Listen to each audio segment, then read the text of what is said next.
In today's video, we kick our steps up some steep slopes, walk through an avalanche zone, and check out a snow-covered volcano. This is snowshoeing in Lassen Volcanic National Park.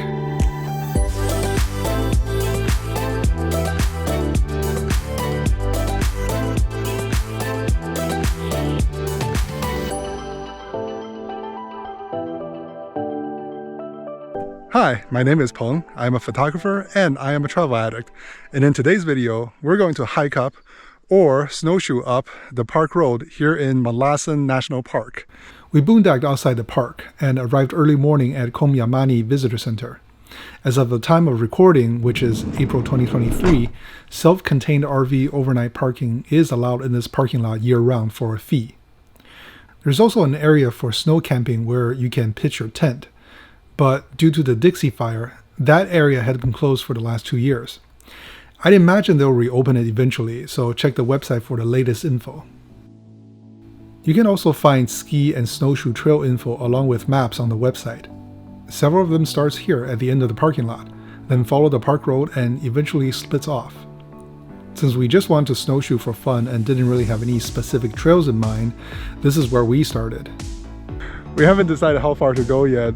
Probably just turn around whenever we feel like it, but the kind of a rough goal is Lake Helen.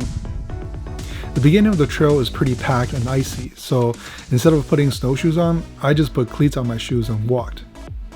By the way, can you spot the visitor center? The park road is wide and gentle, so it was a very easy walk. That is a pretty massive snowman. After a mile and 300 feet of climbing, we arrived at Sulphur Works.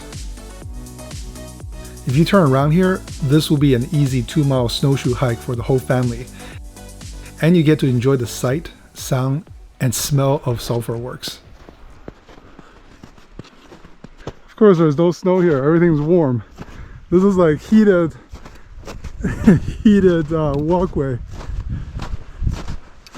Underground heating. Oh my god, it smells bad. The boiling mud pools down there.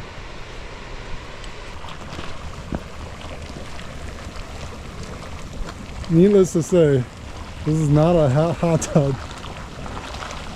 Not a good idea to jump in there.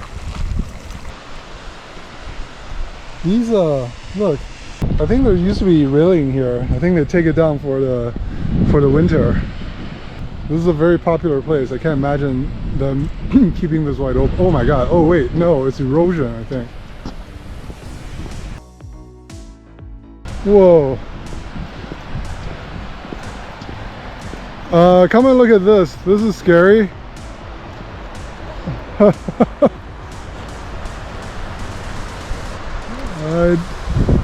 I think this is still, don't go past that point. Yeah. I couldn't tell if it was erosion or a small landslide, but the sidewalk here had completely collapsed, and half the roadway is just suspended in the air. Well, they're not going to reopen this road for a while. Walking around the damaged road, we continued on the park road, once again covered in snow. From here, we had 3 options. Number 1 is to follow the park road all the way around Diamond Peak. This will add 2 miles each way to our hike. Number 2 is to walk to Windy Point and follow this ridge up. That's the purple route. This is also the park's recommended route. Or number 3, the red route. Just go cross country and take the shortcut straight up the ridge and bypass Diamond Peak. This is what we ended up doing. Since we're going cross country, time to put snowshoes on. I'm pretty sure all snowshoe have this little thing that you flip up. Whoever invented this, brilliant. It makes climbing so easy. It's like just walking upstairs. I love it. I think we're gonna head for that gap right there.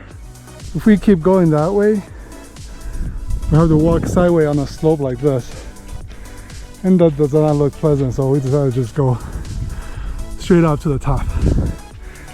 So, okay, should be fun. Looks like we're already halfway there.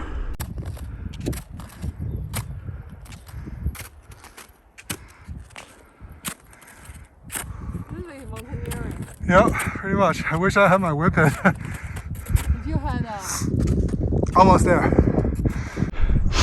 Well, that was fun.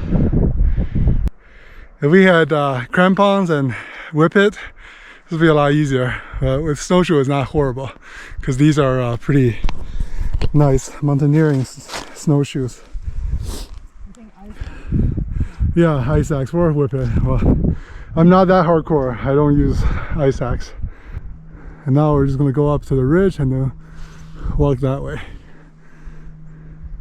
I guess the bears are out.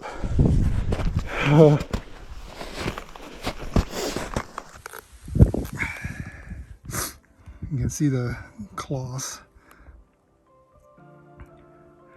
Yikes.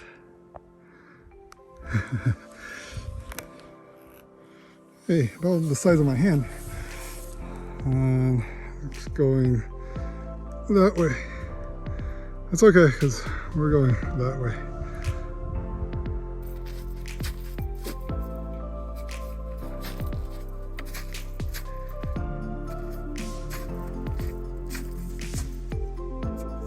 As we ascended further, the incline gradually became less steep.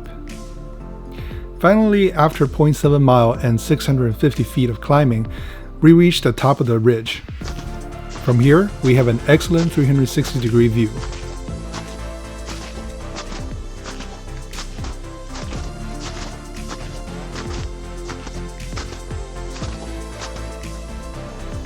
To our west, the direction we came from is Brokoff Mountain.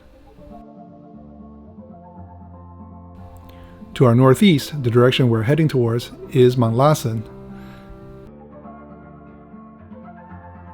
That's the road. We're back on the road. Done with the shortcut. Once back on the easy park road, we were able to make some great progress, going another 1.5 miles. Taking a lunch break here. Very nice view. The road continues over there. You can see where the road is in the summertime. And the trail actually is slightly above that, but just above the trail you can see there's a crack in the snow. And just by poking the snow that we're sitting on right now, there's a layer of soft snow on top of frozen ice. So that makes me worried that that's potentially avalanche risk over there. So even though Helen Lake is literally right there behind those trees, I think we're gonna turn around. Since we're turning around early and we still have plenty of time, we decided to follow the longer and much more gentle park road back. This way we get to see some different scenery, and it'll be easy. Maybe not.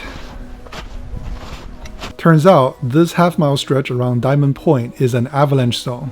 Up here, looks like it's potential avalanche zone, so I'm not gonna record until I get past this part.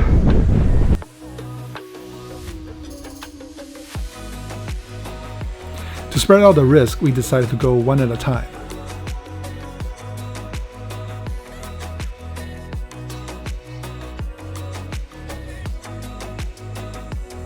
Here you can see the cracks on the slope that indicates the potential for a gliding avalanche.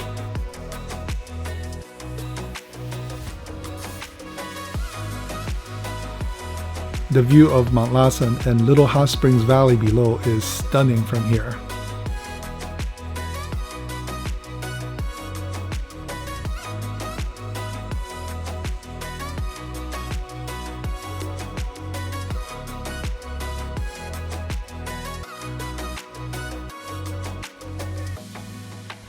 Finally, we reached Diamond Point, where snow has melted enough for us to see some part of the road. With the avalanche zone behind us, we can take a breather. Now all we have to worry about is falling rocks. This side of the mountain also seems to be more affected by the 2021 Dixie Fire. You can see the ash in the snow. It looks like there's a mini avalanche here. But I'm not going to stop. Lots of potential for rockfall here.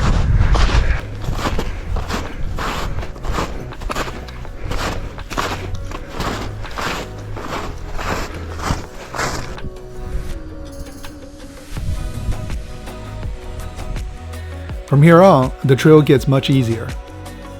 You also get an excellent view of Chow's Meadow down below. By the way, this ridge that the arrow is pointing at is basically this purple route, and it looks a lot easier. I think in the future I'll come down this way to avoid the avalanche zone. Once the road wraps around Windy Point, Park Visitor Center and parking is once again in sight. Avalanche zone and rockfall zone. I'm glad we made it past that part.